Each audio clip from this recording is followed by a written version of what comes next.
السلام علیکم ورحمة الله وبرکاته. درنو معزز افغانانو، عزت او بریا مو غواړم. هیلهمند یم چې روغ او جوړ اوسئ. دا چې لکه څنګه چې تاسې خبر یاست، نن په ټلویزیونونو کې په میډیا باندې او په ځانګړې توګه په سوشل میډیا کې د هلمند د باباجي پیښې باندې ډیرو افغانانو، ډیرو ځوانانو خپل نظر وړاندې کړ. زه هم غواړم د یو افغان په صفت، د دې خاورې د یو بچي په صفت، د افغان مقدس خاورې د یو وفادار بچي په صفت باندې زه هم خپل نظر وړاندې کوم. زما او ستا دا مسئولیت جوړیږي چې د دشمن د سرسخته، ذلیل، بې غیرته او مکر دشمن دسیسې باید شنډې کو. زما او ستا دا مسئولیت جوړیږي چې عکس العمل د خبرو کولو نه مخکې یو تحقیق وکړو، یو څېړنه وکړو. زه د سهار رئیس ته لګیا یم، څېړنه کوم، تحقیق کوم چې حق څه شی ده، د حق طرفداري وکړم او په حق باندې خبره وکړم. بالاخره پس له 12 14 سال ته تحقیقاتو او څېړنو او اړیکو او ارتباطاتو او سلا د خپلو ملګرو، دوستانو، انډیوالانو سره د خبرو نه وروستو دې نتیجې ته ورسېدم چې حقایق څه دي. زه باید په دې باندې لایو راشم. زما د خپاره خپل مقدس هیواد افغانستان پر ما حق لري چې زه باید د حق بیان وکم او د دشمن دسائس باید شنډ کم. زما دا مسئولیت جوړیږي چې د الله رب العزت په دې آیت باندې چې ما ته فرمای یا ایها الذین آمنوا ان جاءکم فاسق بنبأ فتبینوا. ای هغه کسانو چې ایمان مو راوړی، که یو فاسق راشي لکه هیبتي زناور، لکه طالب، لکه تروریست، لکه د پاکستان د شیطان خانو جاسوسان، غلامان، دوکران، جاسوسان او زما د مقدس خاورې دشمنان که دا راشي او تاسو ته یو بد خبر راوړي، نو تاسو د عکس العمل نه مخکې څېړنه وکئ. ان تصیبوا قوما بجهاله، مخکې تر دې چې چاته تاسو ګواښ وکئ، چاته نقصان ورسوئ، چاته تاوان ورسوئ، تاسو مکلف یاست، تاسو مسئول یاست. څېړنه وکئ. بدبختانه نن ما ډیر دوستان او ملګري وکتل، بغیر له تحقیق، بغیر له څېړنې نن اظهار نظر یې وکړ، حق ته حق ونه ویل، باطل ته باطل ونه ویل. نن ما ډیر هیبتي زناوران ولیده چې مکر یې وکړ، فریب یې وکړ، دوکه یې وکړ. زما د ولس د اخلاص نه، زما د ولس د صداقت نه، زما د ولس د کلتور نه، زما د ولس د وفادارۍ نه سوء استفاده، غلط استفاده کوي. زما د ولس د ساده توب نه دو سیاسي ګټې پورته کوي، دشمن ته سیاسي ګټې ترلاسه کوي. نو زما دا مکلفیت جوړیږي، دا مې مسئولیت جوړیږي، دا مې فرض جوړیږي چې ځوانانو باندې غږ وکړم، په هیواد مینو ځوانانو، په ملي اردو مینو ځوانانو، په خپل خاورې مینو ځوانانو، مسافرو ځوانانو، دردېدلو ځوانانو، کړېدلو ځوانانو، په وطن باندې عاشق او مین ځوانانو، د هیبتي زناورانو، د پاکستان د ISI، د پاکستان د شیطان خانې د ملایانو په مکر مغولیږئ، په فریب مغولیږئ. په باباجي د هلمند په باباجي کې چې کومه پیښه شوې، په دې څېړنه وکئ، په دې تحقیق وکئ. بالاخره تاسو به دې نتیجې ته ورسیږئ چې هلته عملیات افغان ځواکونو، افغان ملي اردو اتلانو، د افغان ملي امنیت اتلو ځواکونو، د القاعده د یو مهم غړي د یاسر افغاني او د هغه سره چې کومه ډله وه د هغو خلاف یې ترلاسه کړی و. تاسو یقین په خدای وکئ، دقیق معلومات لرم، دقیق شواهد لرم. د لوړپوړو چارواکو سره مې رابطه او اړیکه ونیوه، قرآن مې ورته ونیوه چې دې قرآن ته وګوره، حق راته ووایه، دروغ به نه وایې. ټولو راته دا وویله چې په دغه پیښه کې یو خارجي عسکر نه و، ټول زموږ ملي قهرمان اتلان، زموږ خپله ملي اردو، زموږ امنیت و. په دغه پیښه کې 14 نارینه او 2 ښځینه نیول شوي دي. ځوانانو تاسو بد عکس العمل مه ښکاره کوئ. څېړنه وکړئ، ما څېړنه کړې، تحقیق وکړئ، ما تحقیق کړی چې کله قندوز کې پیښه وشوه، چې کله زموږ د افغانستان ملي ځواکونو په قندوز کې برید وکړ، تاسو کورکورانه په ړندو سترګو ډېر زر عکس العمل وښوده. تاسې د پاکستان د هغه مکارو ملایانو تر تاثیر لاندې لاړئ چې په لاهور او په کراچۍ کې واړه واړه ماشومان راوویستل، سپینې لونګیګانې ور په سر کړلې او هغه په افغانستان باندې د همدردۍ اظهار وکړ، د غمرازۍ اظهار یې وکړ، د طالبانو ملاتړ یې وکړ. هغو په دې مکر غوښته چې زموږ د افغانستان ولس راپورته کړي، یو ملي قیام وکړي، زموږ د ملي اردو او ملي پولیسو او ملي امنیت خلاف ولس راپورته کی. زه هغه افغان وم، زه قاریسا چې زه راپورته شم، ما ویل ای ځوانانو احتیاط وکئ، احتیاط وکئ، دشمن مه خوشحاله کوئ، هیلهمند ویډیو را سره شیر کئ، غږ را سره بدرګه کئ، زما په خبرو ښه سوچ وکئ، فکر وکئ. د پاکستان د ISI د شیطان خانو د ملایانو په مکر و فریب، د دو په لیکونو، د دو په ژړاګانو مه غولېږئ. ما تحقیق وکړ، څېړنه مې وکړه، نتیجې ته ورسېدم. تاسو ته لایف راغلم. ملګرو په دغه پیښه کې چې زموږ ملي ځواکونو کړې، تاسو ولې هرې پیښه ته ناموسي پیښه وایئ؟ که زموږ خویندې بولي، که پکې جرم نه وي، که پکې ترهګري نه وي، زموږ خویندې دي، زموږ په بندیخانو کې به اوسېږي، زموږ په محکمو کې به ترېنه تحقیقات وشي، زموږ په څارنوالۍ کې به ترېنه تحقیقات وشي، په قدر په عزت بیرته به راخوشي شي. او که چېرته مجرمې وي، که چېرته هغو القاعده ساتلی وي، که چېرته تروریست ساتلی وي، که چېرته وروره هلته د هېواد خلاف، زموږ د افغانستان د مقدسې خاورې خلاف یې هلته دو پروګرامونه او توطیې جوړې کړې وي، بیا یې حق جوړېږي چې محکمه شي، بیا یې حق جوړېږي چې زنداني شي، بیا یې حق جوړېږي چې هغه مجازات شي.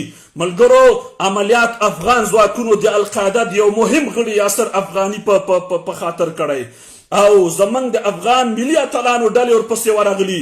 یاسر افغاني وژل شوی، 14 نارینه او 2 ښځینه نیول شوي دي. ښځې توقیف نه نظارت خانې کې دي. عملیات اصل همدا و چې دې خلکو هلته د القاعده د ترورستانو دهشتګردانو د هیبتي ځناورانو هلته علاج کاوه. ملګرو هیلهمند ویډیو را سره شیر کړئ. نن به زه تاسو ته ډېر داسې حقایق وایم چې تاسو ډېر به خفه شئ. ما ته ستا د خفګان پروا نه راځي. ما ته مهم مقدس افغانستان ده. ما ته د افغانستان ملاتړ مهم ده. ما ته په افغانستان باندې د حقایقو بیان مهم ده. ما ته په دې حساسو شیبو کې چې عمران خان زنتله د پاکستان د ISI د مدرسو شیطانان زما هیواد ته لکه ګلټیر ښکاري سپي داسې په کمین کې ناست دي، ما ته مهم دي چې په داسې حساسو شیبو کې د مقدس افغانستان نه زه دفاع وکړم. ملګرو یاسر افغاني هغه ډاکټر و چې خپل کور نه یې د ترورستانو لپاره شفاخانه جوړه کړې وه. د اسد په نامه د القاعده مهم غړی ورسره اوسېده. 14 کسه نارینه 2 ښځینه د تحقیقاتو لپاره دولت نیولي.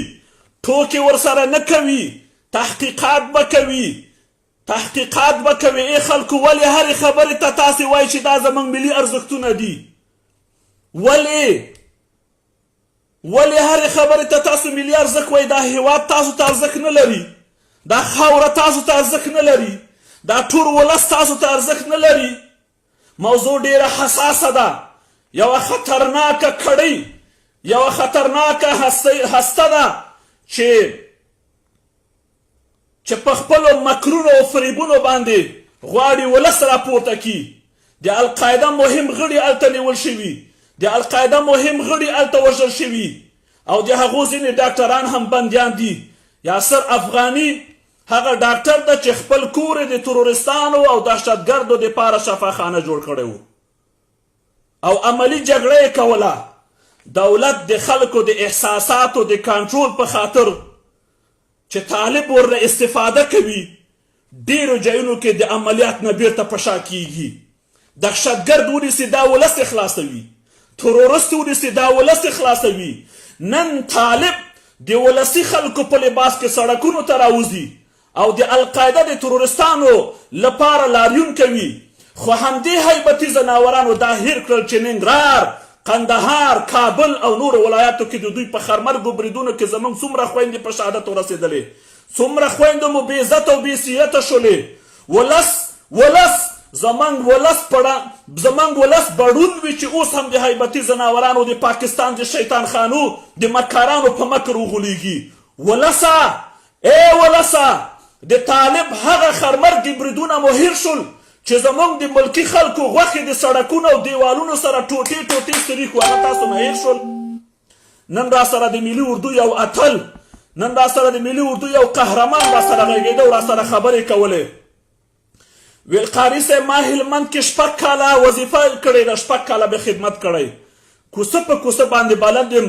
ما ته وایي قاري صاحب سر دې مخ وګوه، هلته طالبان هیبتي ځناوران خپله پالیسي او حملې په مختلفو حرکتونو شکلونو مخته وړي.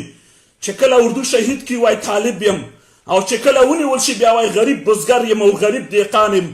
په هیڅ صورت او هیڅ عنوان اردو هلته برید نه کوي تر څو دقیق او قوي شواهد او ثبوتونه ونه لري. د هر برید نه وروسته ولس په زوره د کورونو نه راوباسي، وایي چې لارونه وکړئ که نه خیر مو نشته وژنو مو. نن هم دا خلک په زوره باندې راویستلي. ځوانانو ویښ شئ، بیدار شئ، د خپل خاورې سره مینه وکئ، څېړنه وکئ، تحقیق وکئ، پوښتنه وکئ. 2 نفره زنانه سیاسره نیول شوي دي، اسمان را ولوېده. ولې خدای نخسته دا زموږ تاسو بندیخانې د بېناموسانو بېغیرتو ځای دلته په هغه باندې زموږ اتلان عسکر ولاړ دي. د دو به حفاظت کیږي، د دو به ساتنه کیږي، په عزت سره په ابرو سره به د دو نه څېړنه کیږي، تحقیق به کیږي. که مجرمې وي خپل جزا به ویني، که مجرمې نه وي په قدر او په عزت به ځي. که زما خور وي، که زما مور وي، که زما میرمن وي چې مجرمه وي، حق ده چې په زندان کې واچول شي. دلته د ملي ارزښتونو هیڅ خبره نشته. که تاسو ته ملي ارزښتونه خبره وي خو تاسو لاړ شئ پلوچرخي زندان کې هم د اوس په سلهاو زموږ خویندې هلته بندیانې دي، په یو قسم نه یو قسم جرم باندې بندیانې دي. یا به یې قتل کړی وي، یا به یې بل څه ظلم کړی وي، یا به یې بل څه جرم کړی وي چې د دې وړ وي چې په زندان کې پرتې وي. ولې هغه افغانې نه دي؟ ولې هغه پښتنې نه دي چې نن د طالب او د ترورست او د القاعده او د دهشتګرد په ملاتړ 2 خویندې ونیول شو، اسمان را ولوېده؟ باید ونیول شي، باید محاکمه شي، باید څارنوالۍ ته راکش شي. ته چې په خپل کور کې ترورست ته ځای ورکوي، ډوډۍ ورکوي او تداوی یې کوي، خبردار ځوانانو جرأت پیدا کوي. پاکستان غواړي، د پاکستان ISI غواړي چې زموږ د ولس د احساساتو نه سو او غلطه سیاسي استفاده وکړي. زموږ ولس یو ورځ به د کرکټ ځوانانو نه اتلان جوړ کوي، بله ورځ سره دښمنیانې کوي. یو ورځ به ملي اردو نه اتلان جوړ کوي، بله ورځ به ورور اوبه د پاکستان د شیطان خانو په زرندو باندې ورخوشې کوي، د دشمن دپاره کار کوي. نن چې په فیسبوک کې مو څومره منفي تبلیغات وکړه، د دې ټولو ګټه پاکستان ته رسیږي، د دې ټولو ګټه دشمنانو ته رسیږي، د دې ټولو ګټه د دې خاورې دشمنانو ته رسیږي، د دې ټولو منفي تبلیغاتو ګټه دشمن ته رسیږي. دشمن د پردې تر شا ناسته، خوښي کوي، خوشحالي کوي، افتخار کوي، ویاړ کوي چې افغانان په خپلو کې سره واچول. ملګرو ویډیو را سره شیر کوي. ویښ شئ، بیدار شئ، مه کوئ. وروره موږ په دې وطن کې دولت لرو، نظام لرو، څارنوالي لرو، محکمه لرو. که سبا یې زما خور بوتله، که ستا خور یې بوتله، خو پوښتنه به ترې وکړي، څېړنه به ترې وکړي، تحقیق به ترې وکړي. اسمان خو نه رالوېږي. ټولې نړۍ کې محکمې او څارنوالان شته، ډېرې خویندې په زندانونو کې دي. نو خلکو اسمان را وغورځوه. وایي امنیتي ځواکونو په یو چاپه کې ترهګرو تر څنګ د هغو ښځې هم له ځان سره بولي. اوس یو شمېر ځایي خلک وایي چې دا یې زموږ بېعزتي کړې. خو کله چې په دغه سیمه کې یوه ښځه په زوره له کوره راویستل کیږي او د سلګونو کسانو په مخ کې سنګسارېږي، بېعزته کیږي، ورور یې ولاړ وي، پلار یې ولاړ وي، د تره زوی یې ولاړ وي او هغه سنګسارېږي په نورستان کې، په هلمند کې، په قندهار کې، په پښتون میشتو ساحه کې، بیا په دغه وخت کې دا ټول خلک سیل کوي، تماشه کوي، په دې غټو ګیرو سیل کوي، په دې غټو لومړۍ باندې سیل کوي، د پسونو غوندې هلته غلي غلي ولاړ یاست. هلته د بېعزتۍ هېڅ خبره نشته ده، هلته د بېعزتۍ هېڅ خبره نشته. نن چې زما د ملي اردو اتلان ورځي او مشکوک یو څو کسان نیسي او څارنوالۍ ته معرفي کوي، اسمان را ولوېده. موږ له داسې دشمن سره جګړه کوو چې د هیڅ ډول انساني افغاني او پښتونولي اصولو ته پابند نه ده. تېره ورځ په ننګرهار کې د ښار په منځ کې چاودنه وشوه. زمونږ یوه افغانه پښتنه خور پکې شهیده شوه. چادري 20 متره اخوا پرته وه، خپله ټوټې ټوټې وو، بې صورته شوه، بې عزته شوه، ټوټې ټوټې شوه، شهید شوه. د پښتونولۍ د اصولو سره آیا دا موافق ده؟ چا په دې هیبتي ځناورانو باندې غږ وکړه چې ای هیبتي ځناورانو، ای هیبتي ځناورانو، دغه خور مو په کومه ګناه ووژله؟ بأي ذنب قتلت، بأي ذنب قتلت، بأي ذنب قتلت. چا ورته ویله دې هغه ته؟ خو چې د افغانانو په جامه کې ترهګره ښځه تر ترهګر نره ډېر خطرناکه ده او کولی شي چې زموږ تاسې د مور او د خور او د میرمن په لباس کې مهمو ځایونو ته ځان ورسوي او هغه نیول کېږي او قانون ته سپارل کېږي. نن تاسو ټولو چیغې اسمان ته وختلې، نن مو غیرت پیدا کړ. خبره دا ده چې القاعده، طالب، هیبتي ځناور، دهشتګردو ترورستانو چې تاسو د نکاح الجهاد په نامه خپلې خویندې او خپلې لونې القاعده ته، عربانو ته، فلسطینانو ته ورودوئ او هغه ستاسو د خویندو سره 1 کال 2 کاله تیر کې بیا یې طلاقوي. ملګرو زما دې خبرې ته خو غوږ شئ، خفه نه شئ چې د نکاح جهاد په نامه خپلې خویندې عربانو ته نکاح کوئ او ستا د خور سره 6 میاشتې 1 کال 2 کاله تیر کړي، بېرته یې طلاق کړي، یو بچی 2 بچی هم ترېنه پیدا سي او بېرته یې درته په افغانستان کې خوشي کړي، بیا ټول عمر هغه عرب نه وینې. هلته ستا ملي ارزښت هېڅ نشته ده، هلته ستا پښتونولي نشته ده، هلته ستا افغاني غرور نه راپورته کېږي، هلته ستا افغاني غرور نه خرابېږي. خو که همدا ښځې بیا په جګړه کې ونیول شي نو بیا افغاني غرور په شور راځي، بیا کلتور دا او عنعنات در په یاد شي. یو افغان نر راته وښیي چې سعودي او اماراتي ښځې ورسره واده کړی وي، یو افغان راوښیي چې یو عربي ښځې ورسره واده کړی وي، یو کویټي، اماراتي، سعودي، عماني یا د مسقط ښځې ورسره واده کړی وي. نن وروره تاسو کې غیرت را پیدا شو. زه تاسو ته پیغور درکوم، القاعده او طالب او دهشتګرد ته هم خویندې واخیستلې، په نکام کړلې او خویندې بېرته ورته خوشې کړلې. نن پورې هغه القاعده معلوم نه ده. نو زه دا وایم چې ای ملګرو، ای دوستانو، ای افغانانو، ای ځوانانو، د مکار دشمن د پروپاګندو تر تاثیر لاندې مه راځئ. دا هره ورځ چې جګړه کوي او اوربند نه کوي، آیا دغه جګړه افغاني میرمنې نه بېعزته کوي؟ آیا دا عنعنوي ټولنه نه بېعزته کوي؟ آیا زموږ څومره خویندې، میندې، میرمنې، ماشومان، پیغلې د هیبتي ځناورانو په خرمرګو بریدونو کې ټوټې ټوټې نه شول؟ طالب بې غیرت چې د شپې په 2 بجې د خلکو کورونه ورټکوي او بیا په نیمه شپه په کور ورننوځي او ورته وایي چې هلې ډوډۍ را تیاره کړي چې موږ د عملیات نه ستړي راغلي یو. هلته افغاني ننګ نشته، هلته افغاني غرور نشته. طالب بې غیرت چې د خلکو دروازې ورټکوي او شپې د کور مالک ته وایي چې ته منډه لاړ شه په فلاني سړک باندې ودرېږه، په موږ پیره وکړه، او چې هغه بېرته راځي په میرمنې باندې طالب جنسي تجاوز او تېری کوي. دا جهاد ده؟ دې ته تاسو جهاد وایئ؟ پښتونه کله به راویښېږي؟ کله به خپل ضمیر تا راویښوي؟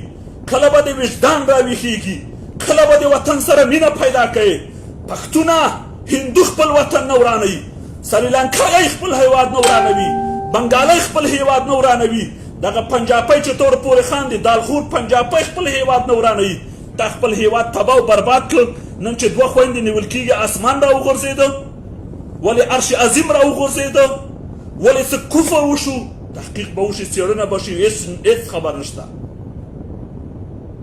زه دا وایم ویښ شئ، د هیبتي ځناورانو په ډرامو باندې مه دوکه کېږئ، د هیبتي ځناورانو په مکر او فریب مه دوکه کېږئ، د پنجاب په ډرامو او حرامیتوب خپل ملي اردو سره مخالفت مه کوئ.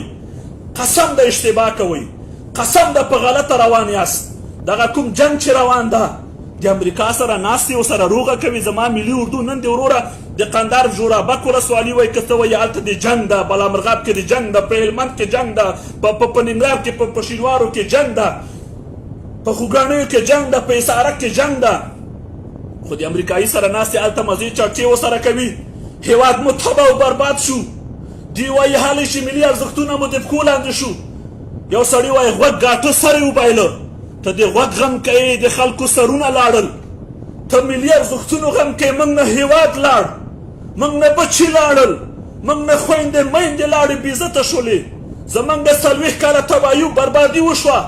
نن تا ته ملي ارزښتونه، ملي ارزښت دې ته وایي چې ته پنجابۍ راولې او په خپل خاوره کې پوسته ورکوې.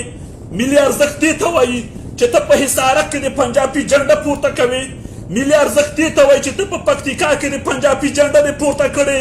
ملي ارزښت دې ته وایي چې چېرته د طالب پوسته وي هلته د پنجابي بیرغ ورسره جګ وي. دې ته ملي ارزښت وایي. تف لعنت شه ستا په دې ارزښت باندې. نن امریکا او نور یوازې د همدې لارې کولی چې د حکومت او د خلکو ترمنځ واټن پیدا کړي چې دغسې پیښې رامنځته شي او منفي تبلیغات وکړي. زه د طالبانو ته وایم چې تل تاسو په چشنایانو ښځو، په فلسطینیانو، مصریانو، پاکستانیانو او په پردیو ښځو باندې ننګ کړی. تل یې د خپلو ښځو په قربانیو پردیو ښځو ته ژوند غوښتی، خو خپل افغان مېرمنې یې قتل کړي، سنګسار کړي، بربنډې کړي، په پنجابیانو یې خرڅ کړي، په عربانو یې خرڅ کړي. ای ځوانه چې ته نن 60 کلن یې، په 1996 19 98 او 99 کې په سلهاو زموږ د شمالي خویندې په پنجابیانو باندې، په پنجابي کرنیلانو جنرالانو باندې خرڅ شول. افغان ولس ته د طالب هره نجسه کړنه او وحشت یاد ده. نور دلته د پاکستان ملیشې طالب جنتر منتر او کف چف نه چلیږي. ولس ویښ ده، ولس بیدار ده. نور بس ولس تاسو په مکر او په فریب باندې ونه غولېږي. طالبه تا چې د شمالي پیغلې په پنجابیانو خرڅولې، هلته ستا افغاني غیرت چېرته و چې ته نن خلک راپاروي؟ زموږ 2 خویندې نیول شوي. ملګرو هیله مند ویډیو راسره شیر کوئ، زما په خبرو څېړنه وکئ، دغه پیښه باندې څېړنه وکئ، تحقیق وکئ. زه طالب سپګن ته وایم، زه بېننګ او بې غیرت خط شوی جاسوس غلام طالب او هیبتي زناور ته وایم. تا چې د شمالي پیغلې په پنجابیانو خرڅولې، په پنجابي کرنیل او پنجابي جرنیل دې خرڅولې، هلته ستا افغاني غیرت چېرته و چې نن ته خلک راپورته کوې؟ 3 ورځې وړاندې ستا په دې بم باندې په ننګرهار کې زما پښتنه ننګرهارۍ خور ټوټې شوه، چادري یې لرې پرته وه په وینو کې، لطبت وه. تا هلته چېرته وې؟ تا کې ننګ پیدا نه شو، تا کې غیرت پیدا نه شو، تا کې وجدان پیدا نه شو. بله ورځ راته یو ملګري قصه کوه، یو منطقې نوم یې واخیسته، اوس رانه هېر شو. په پکتیکا کې زموږ د سرحد دې خوا د طالب په پوسته کې یو سپین بیرغ جګ ده او تر څنګ بل د قید اعظم بیرغ جګ ده. پیغور در کوم پښتونه، کله به ته په هوش راځې، کله به ویښېږې، کله به بیدارېږئ. په هر هېواد کې داسې پیښې رامنځته کېږي چې ډېرې بدې او دردونکې وي. ټول ولس د خپل اردو خلاف تبلیغات نه کوي. په معمولي شیانو تاسې خلک غولولی سئ. ای خلکو، ای ولسه، ای افغانه، ای پښتونه، ویښ شه. په معمولي شي د سهار نه تر ماښامه پورې ستا مایند او ستا ذهنیت دشمن اړولی سي.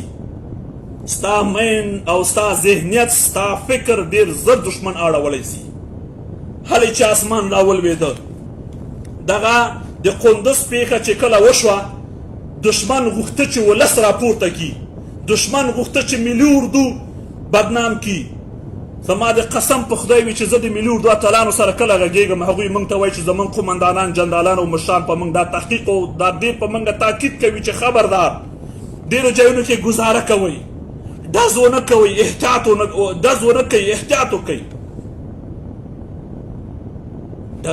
احتیاط وکئ.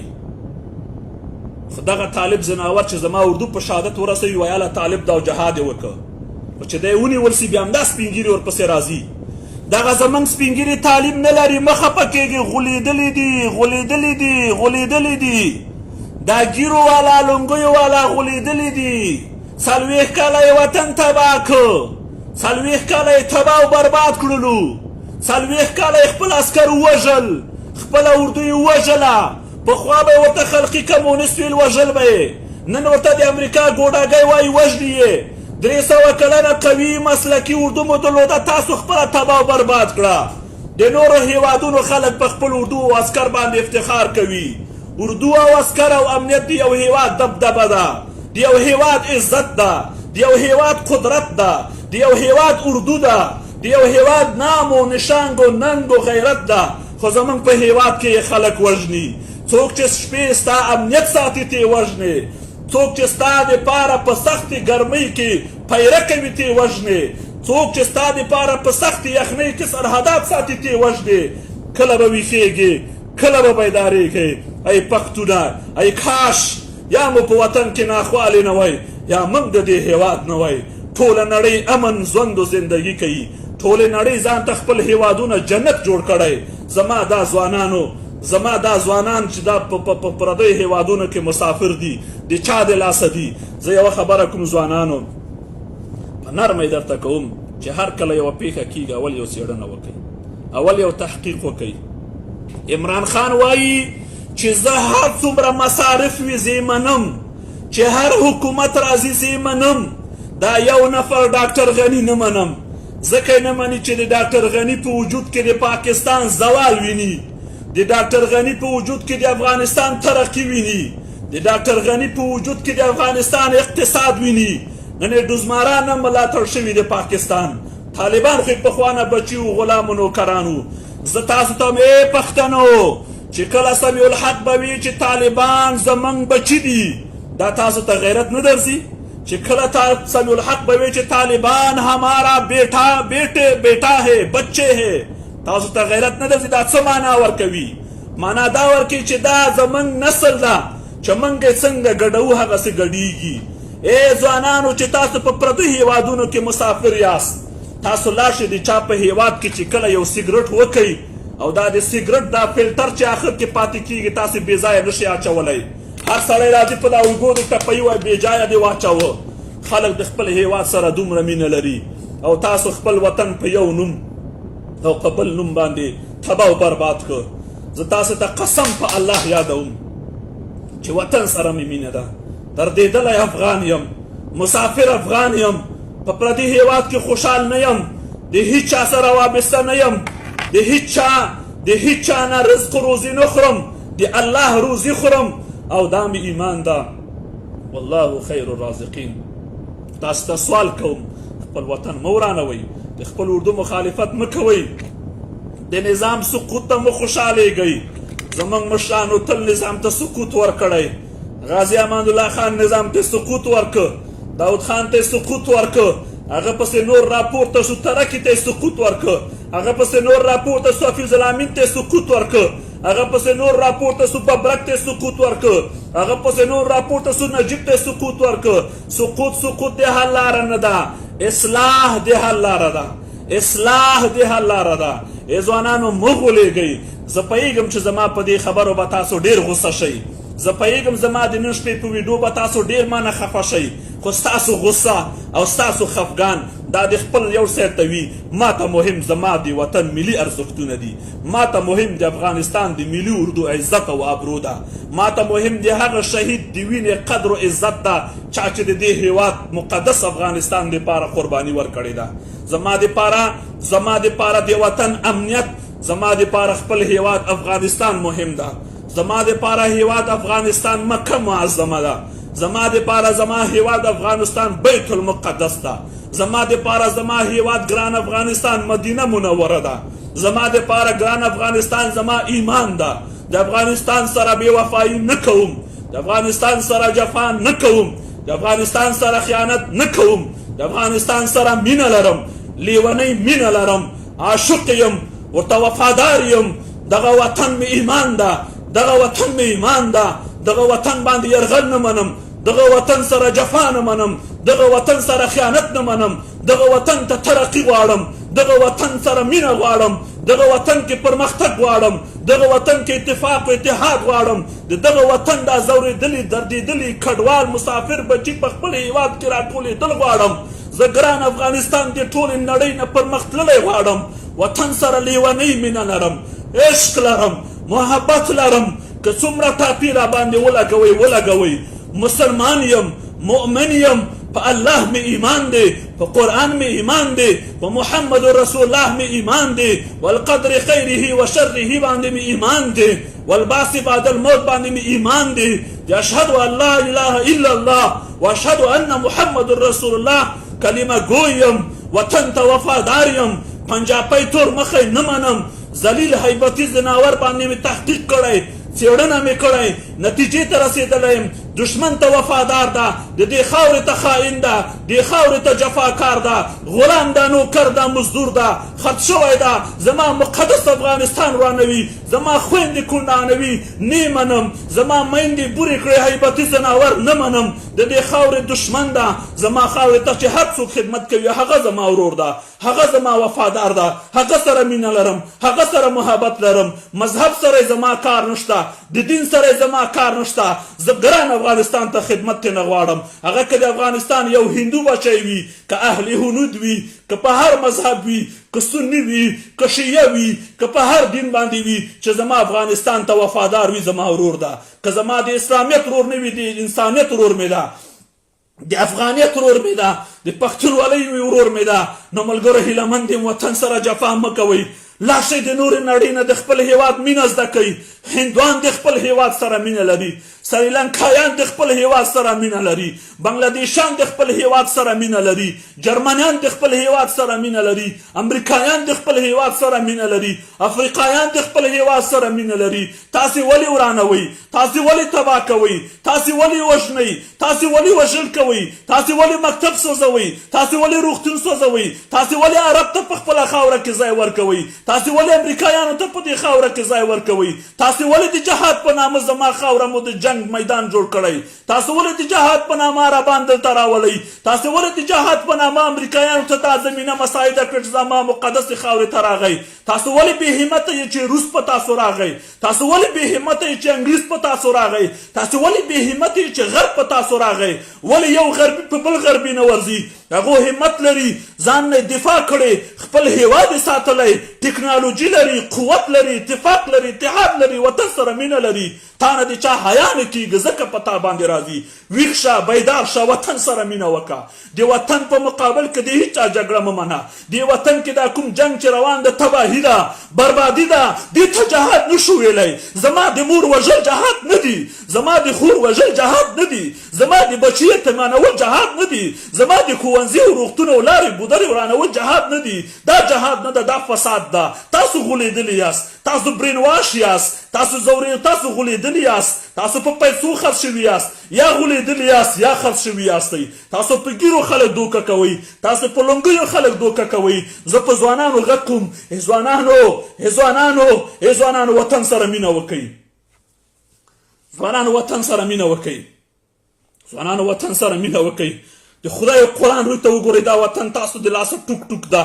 تاسو وای وطن مور ده، مور کې خلک جنگ کوي، په مور کې خلک بمونه چوي، په مور کې خلک راکېټونه واروي، په مور کې خلک اوانونه واروي، مور خلک ټوک ټوک کوي، د مور خلک ویښتان شکوي. مور داسې وي، مور داسې وي. تاسو وای وطن ایمان ده، دا ایمان به خلک داسې ساتي. ولې دومره بې غیرته شوي چې امریکایان په تاسو باندې راغله؟ ولې دومره بې غیرته شوي چې په تاریخ کې بار بار انګلیس په دوی راغلی؟ معلومیږي چې زموږ ټول تاریخ کې موږ اتفاق نه ده درلودلی. معلومیږي چې په ټول تاریخ کې موږ اتحاد نه ده درلودلی. ای خلکو، یو مشر تاسې ماته وښیئ چې تاسو د یو مشر ملاتړ کړی. تاسو د غازي امان الله خان ملاتړ نه ده کړی. تاسو د سردار محمد داود خان ملاتړ نه ده کړی. تاسو د ډاکټر نجیب ملاتړ نه ده کړی. د همدې کرزي چې نن ورپسې تاسو روان یاست یو دمبک وهئ، د همدې کرزي تاسو ملاتړ ونه کوئ، مخالف وئ. د همدې ولسمشر غني هم نن ملاتړ نه کوئ. یو مشر راوښیئ، یو مشر راوښیئ، یو مشر را په ګوته کوي چې تاسو یې په حقیقت سره په رښتیا او صداقت او اخلاص ملاتړ کړی وي. همیشه مو جنګونه کړي، تعلیم مو نه ده کړی، تحصیل مو نه ده کړی، توره مو نه ده کړی. توره نن په قلم کیږي، توره نن په قلم کیږي. نړۍ نن په قلم باندې ولاړه ده. نون والقلم وما یسترون. قلم مقدس ده. رب العالمین په قلم قسم خوري. په قلم کې زور ده، په ټوپک کې زور نشته. په قلم کې زور ده، په بم کې زور نشته. په قلم کې زور ده، په راکټ او اوان کې زور نشته. قلم سره مینه وکئ، په قلم باندې پرمختګ کوئ، په قلم باندې نړۍ ووهئ، په قلم یې ووهئ، ځکه قلم قوي ده. قلم باندې رب العالمین سوګند یادوي. ویښ شئ، پیدا شئ. داسې بې وفا خلک مې د ځمکې په سر نه دي لیدلي لکه تاسو. داسې بې وفا خلک مې نه دي لیدلي. ته په پردي هیواد کې د سیګرټ له فلټر په سرک نشي غورځولی او په خپل هیواد کې بمونه غورځوي، په خپل هیواد کې راکېټونه غورځوي.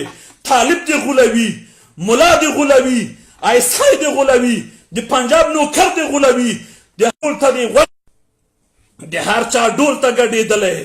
په یوې خبرې تا تحقیق نه ده کړی، په یوې خبرې تا څېړنه نه ده کړې، په یوې خبرې تا کتاب نه ده راخیستی، په یوه خبرې تا قلم نه ده اخیستی چې چا درته ویلي دي تا اورېدلي او تا منلي. پښتونه، افغانه، پښتونه چې چا درته ویلي تا اورېدلی او تا منلی. نن درته د خدای روی د وړم لږ څېړنه وکړه، لږ تحقیق وکړه، د حیبتي ځناورانو په مکر په فریب مه غولېږئ. زما اخرنۍ خبره، زما مطلب، زما مقصد د وطن سره مینه وکئ، د وطن سره مینه وکئ. خبرې مې تیزې وې، خبرې مې توندې وې، او خبرې مې ډېر احساساتي وې، ځکه دردېدلی یم، ژړېدلی یم. د هېواد په حالاتو ډېر ځورېږم. نن یو چېرته میلمه وم، ما دوستانو ته ویل زما حالات ښه نه دي، زه نشم درتلی میلمستیا ته، زه بخشش غواړم، زه بښنه غواړم. په ما بې حد و بې اندازه ډېر زیات فشار ده. ولې څه فشار ده؟ د وطن ناخوالې مې ځوروي، د وطن د دشمنانو مکر و فریب مې ځوروي، د وطن د دشمنانو چل ول مې ژړوي، د وطن د دشمنانو مکر و فریب د لاسه موږ نن د سټرس او د ټینشن او د فشار لاندې یو. ویښ شئ، بیدار شئ ځوانانو. ځوانانو وطن سره مینه وکئ، لکه څنګه مو چې د الله سره عهد کړی، لکه څنګه مو چې د الله سره وعده کړی چې په مکه کې به قتل نه کوئ، په افغانستان کې مه کوئ. لکه څنګه مو چې په مکه کې امن ده، د مکې معظمې په حرم شریف کې چې کوم شیان حرام دي او حلال دي، دقسې په خپل هیواد کې هم حرام او حلالو ته پابندي ولرئ. داسې خپل هیواد ته حرام او حلال ته پابندي ولرئ. بیا هم ځوانان وایم زما په خبرو خفه نه شئ. والله العظیم د وطن دپاره وایم، والله العظیم د ستاسو د پرمختګ دپاره وایم، والله العظیم په دې هیواد دردېدلی ځورېدلی یم او ځورېږم او دردېږم. زما د په خدای قسم وي چې احساس لرم، وجدان لرم، ضمیر لرم. هر کله چې کوشش مې کړی چې سکوت وکړم، خوله بنده کړم، چپ شم، وجدان مې خوب ته نه پرېږدي، ضمیر مې راحت ته نه پرېږدي. وایي پورته شه، ځوانان را پورته که، ځوانان را ویښ که، سکوت مه کوه، سکوت بې غیرتي ده. نو مجبور شم لایو راشم، په ځان فشار راولم، خو ستاسو ذهنیتونو ته دا وطن مینه درکوم، د وطن مینه درکوم. خفه نه شئ ملګرو، د هر افغان مور او خور، د هر افغان په بچي، د افغانستان په یو چرګې باندې هم خفه کېږم چې بې ځایه قرباني شي. خو نن چې کومه پیښه شوې وه، د دې حقایق به تاسو ته سبا، بل سبا او هفته بعد درته معلوم شي. فورا زر تر زر عکس العمل مه کوئ. یو نصیحت کوم ځوانانو ته، زمانه کشرانو ته، د ورورۍ نصیحت، د یو سپینګیري نصیحت، د یو دردېدلي افغان رور په صفت چې زر عکس العمل مه ښیې. زر تر زره تاسو په داسې ناخوالو پیښو باندې د دشمن په طرف مه کېږئ. ستا د کومنټ نه، ستا د پوسټ نه، ستا د اظهاراتو نه دشمن ګټه پورته کوي. نن د پردو تر شا په اسلام آباد کې ناستو جنرالانو خوندونه واخیستل، نن د پردو تر شا په لاهور کې ناستو کرنیلانو خوندونه واخیستل. مه کوه، کله کله د مصلحت په خاطر هم د دشمن خلاف وغږېږه. کله کله چې ښه پوه هم شوې چې په دغه پیښه کې زما د ملي اردو ملامتي ده، دلته به موږ انتظار کوو څارنوالۍ ته، محکمې ته، مشرانو ته، خو دشمن مه خوشحاله کوئ. کله کله د دشمن په ضد باندې هم تاسو لیکنې کوئ. زه چې کله ویډیو کوم، د ویډیو په منځ کې یا آخر کې وایم چې جय هندوستان، دشمن پې سوځوم، زنده‌باد هندوستان، دشمن پې سوځوم. زه د هندوستان سره هیڅ اړیکه نه لرم، هیڅ رابطه نه لرم، تر اوسه مې سفر نه ده کړی، تر اوسه ما د یو هندوستاني د لاس یو ګیلاس اوبه نه دي څښلي، خو جه هندوستان ځکه وایم چې زما وطن سره جفا نه لري. زما وطن ته سړکونه جوړ کړي، زما وطن ته د اوبو ډیمونه جوړ کړي، زما ځوانانو ته سکالرشیپونه ورکړي. ملګرو ځکه نن وایم او که هیڅ هم نه کړی د دشمن د سوځېدو په خاطر د پاکستان د ISI د شیطان خانو د مدرسو او د کونی خانو په ضد باندې وایم چې جه هندوستان، زنده‌باد هندوستان. او الله دې توفیق راکړي چې په خپل مصارف باندې زه هندوستان ته یو سیاحتي سفر وکم او هلته زه د هندوستان بیرغ جیکم او په بل لاس مې د افغانستان بیرغ وي او زه وایم چې جه هندوستان، زنده‌باد هندوستان او زنده‌باد افغانستان، مرده‌باد د افغانستان دشمنان. والسلام علیکم ورحمة الله وبرکاته.